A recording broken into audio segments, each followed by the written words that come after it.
लेकिन जुल्करनैन, एक चीज मैं आपसे जानना चाहूंगा। जुल्करनैन, कुछ बात कर रहे हैं आप? आपकी आवाज। जी जी जुल्करनैन, मुझे अगर आप आज की मैच में बात करें ना, तो अभिषेक का तो प्लान ए मौजूद था, लेकिन ईशान किशन का प्लान बी मौजूद नहीं था।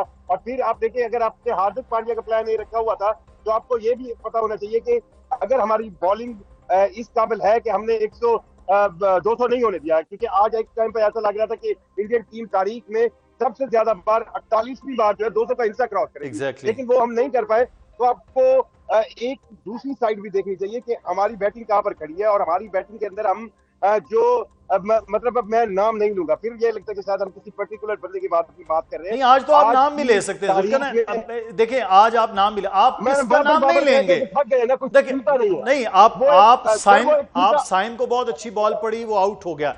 लेकिन साइम के जिस बॉल पे छक्का था, वो बॉल जिस तरह से उसने खेला है, वो भी कोई शॉट नहीं था, और उसकी अगली ही बॉल पे वो आउट हुए। फरहान को शॉर्ट पिच उन्होंने स्टार्ट में दिया। सलमान अली आगा कप्तान होते हुए जिस तरह से क्रॉस खेलते हुए आउट हुए हैं, वो सबके सामने था कि ये क्या है। बाबर आजम, फिर वही बाबर आजम की जो बैटिंग थी, वो उस पर तो सवालिया निशान है ही। तो ये चारों के चारों टॉप बैटर्स जो हैं, उन पे क्वेश्चन मार्क कि ये क्या क्या खेल रहे थे। मैं आपको बताऊं, यही चीज कल जब प्रेस कॉन्फ्रेंस हुई है, प्री मैच प्रेस कॉन्फ्रेंस के अंदर जब सलमान अली आगा से सवाल हुए, तो उन्होंने कहा कि जी जो टॉप 4 बैटर है, टॉप 4 पोजीशन है, यानी दोनों ओपनर, 1 डाउन और 2 डाउन, इसको तो आप सोचिएगा ना हम छेड़े। तो इसका ये मतलब है कि उन्होंने बिल्कुल पत्थर पर लकीर कह दी। अब सवाल ये पैदा होता है, आप कंपैरिजन करें जरा, एक साइड पर इंडियन बैटिंग लाइन को रखें और दूसरी साइड पर आप पाकिस्तानी बैटिंग लाइन को रखें। हम में जो सबसे ज्यादा अगर स्ट्राइक रेट है साइम अयूब का या साहबजादा का, वो 135 से 45 तक है। आप अभिषेक का स्ट्राइक रेट देखें 193 है, ईशान किशन का स्ट्राइक रेट 200 से ज्यादा है। आप अगर फिर आप डाउन ऑर्डर आते हैं, तो एक फहीम अशरफ आपका कहीं ना कहीं कंपैरिजन में नजर आता है, लेकिन आप उसको रिंकू शर्मा से कंपेयर करेंगे, आप दुबे से कंपेयर करेंगे, किससे करेंगे? तो कंपैरिजन ऑफ द 11 जो है वो आपकी समझ में नहीं आती। और फिर जो फादर इन लॉ साइंस है पाकिस्तानी टीम में, जो सुसरों का किरदार है, जो सुसर हमें टकरे हुए हैं। अब आज की बॉलिंग के अंदर शदाब को देखें, शदाब ने क्या किया है, शदाब ने एक ओवर किस तरह किया, और वो बैटर है या बॉलर है, ये भी डिसाइड करना पड़ेगा। वो तो एक हमने जो है ना, वो एक बहुत लंबी चौड़ी लिस्ट तैयार की हुई है कि जनाब हमारे सारे ऑलराउंडर्स हैं, और ऑलराउंडर्स के साथ हम गए, और जो स्पेशलिस्ट बैट्समैन थे उन्होंने क्या किया, एक बड़ी लंबी फहरिस्त है। तो पूरी तरह प्रेशर में जो हमें नज़र आया कि शायद पहला ओवर हमारे लिए था, लेकिन बाकी 19 ओवर बहुत हद तक हम समझते हैं कि इंडिया ने अपने आप को कम बैक भी किया, जब उनकी बैक टू बैक विकेट्स भी निकली उसके बावजूद भी। लेकिन शायकीन क्रिकेट जो हैं वो इस मैच का इंतज़ार कर रहे थे जब फैसला हो गया। तो अब उसके बाद फिर क्या सिचुएशन हुई है, चलें इस्लामाबाद वफाकी दारुल-हुकूमत से शुरू कर लेते हैं। आप साथ रहिएगा जुल्करनैन, आपसे मजीद मैच के हवाले से, टीम के हवाले से बात करते हैं। अमरीन, इस्लामाबाद के लोग बड़ी स्क्रीन पर मैच का आज एहतमाम कर रहे थे। अच्छा एक इतवार दिन भर गुजरा, लेकिन सरे शाम ही पाकिस्तान के लिए एक मुश्किल सा वक्त था। कहते हैं इस्लामाबाद के लोग कि जो आज हुआ है मैच में, किसको जिम्मेदार ठहराते हैं?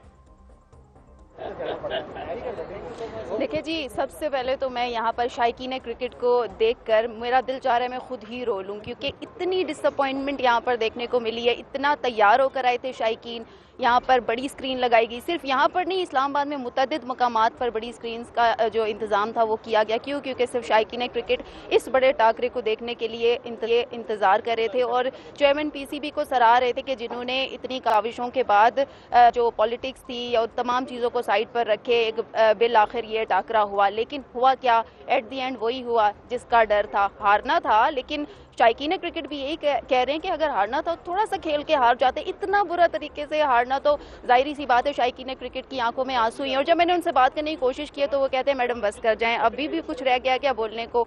क्योंकि जिस वक्त हमने मैच स्टार्ट किया था तो मैच का जो मोमेंटम था वो कुछ और ही था, हम लोग ऐसा फील कर रहे थे। और यहाँ पर जो हूटिंग हो रही थी, इवन बैंड बाजे वाले यहाँ पर मौजूद थे, एक एक बॉल पर हमारी जो है वो बैंड बाजे वालों ने जमकर बैंड बजाए हैं। लेकिन उसके बाद जिस तरह से फिर इंडिया ने पाकिस्तानी टीम की बैंड बजाई है, वो फिर वो मंजर दीदनी था, लोगों की आंखों में आंसू थे लिटरली। और लोग यहाँ से फिर एक एक करके घर वापस लौटना शुरू हो गए। जिस तरह से आगा जी ने पहले ओवर में खिलाड़ी को आउट किया है, तो वो मंजर भी दीदनी था। तब भी जो है वो ढोल की थाप पर लोगों ने यहाँ पर बाकायदा भंगड़े डाले। लेकिन उसके बाद जिस तरह से हमारी बैटिंग लाइन कोलैप्स हुई है, शायकीन क्रिकेट ने तो यही कहा है मुझे कि आइंदा के बाद हमने जो है वो देखने ही नहीं आना पाकिस्तान का मैच, क्योंकि इतनी ज़्यादा डिसअपॉइंटमेंट देखने को मिली है। ये पाकिस्तानी क्रिकेट फैन के जो है वो सूरत हाल ये होती है कि हमने नहीं देखना होता, लेकिन फिर आ जाते हैं। और अब हमें ये उम्मीद है कि सुपर 8 के बाद फिर पाकिस्तान सेमीफाइनल के लिए जब क्वालिफाई करेगा तो फिर पाकिस्तान और इंडिया का कहीं ना कहीं मैच होगा, फिर पाकिस्तानी इकट्ठे होंगे लाहौर, कराची, इस्लामाबाद, मुल्तान, फैसलाबाद और कोलंबो, जहां पर फिर एक बार फिर उम्मीद के साथ आएंगे। लाहौर की सूरत हाल जान लेते हैं, लाहौरी जो हैं वो क्या कहते हैं। नाज़रीन, एक चीज़ होती है हारना और एक होता है बुरी तरह से हारना। तो हार जीत जो है वो खेल का हिस्सा है, लेकिन पाकिस्तान आज बहुत ही बुरी तरह से हारा है। बहुत बुरी तरह से हारने के बाद लाहौरी क्या कहते हैं वकार, कि जो आज सोचा था वो हो नहीं पाया। देखें जी, लाहौरी जो हैं ये जिंदा दिल जाने माने जाती हैं, लेकिन अगर आज के मैच की बात की जाए तो लिटरली मैंने छोटे छोटे बच्चों की आंखों में आंसू देखे हैं। मैंने उन लोगों की आंखों में आंसू देखे हैं जिन्होंने साल क्रिकेट देखना बंद कर दी थी, लेकिन सिर्फ इसलिए वो मैच देख रहे थे कि आज इस उम्मीद के साथ मैच देखेंगे कि आज पाकिस्तान इंडिया को हरा देगा। लेकिन रिवायत बरकरार रखी पाकिस्तान की क्रिकेट टीम ने। ख़ास तौर पर शायकीन क्रिकेट का गुस्सा, उनका मुतालबा बिल्कुल जायज़ है कि सिलेक्शन कमेटी के ऊपर बहुत बड़े सवालात उठ रहे हैं। शादाब खान को किस बेस पर वापस टीम में रखा गया है। इब्रार अहमद की बॉलिंग आप देख लें किस अंदाज में उन्होंने बॉलिंग की है। ओवरऑल अगर बात की जाए तो इंडिया की टीम ने बहुत अच्छे अंदाज में बैटिंग की है। शुरू में उनकी विकेट गिरी है, अभिषेक को आउट किया, लेकिन उसके बाद में जिस तरह से उनके बैट्समैन ने, अकेले बैट्समैन ने 77 स्कोर बनाया और पाकिस्तान का टॉप ऑर्डर 6 पाकिस्तान के बल्लेबाज उतना स्कोर नहीं कर पाए, तो इस पे तो अप्रिशिएट करना चाहिए इंडियन जो क्रिकेटर्स हैं। लेकिन जो शायकीन क्रिकेट हैं, आप जानते हैं कि जिंदा दिलाने लाहौर बड़े खुले दिल से वेलकम भी करते हैं और हर फेस्टिवल को अच्छे अंदाज में इंजॉय भी करते हैं।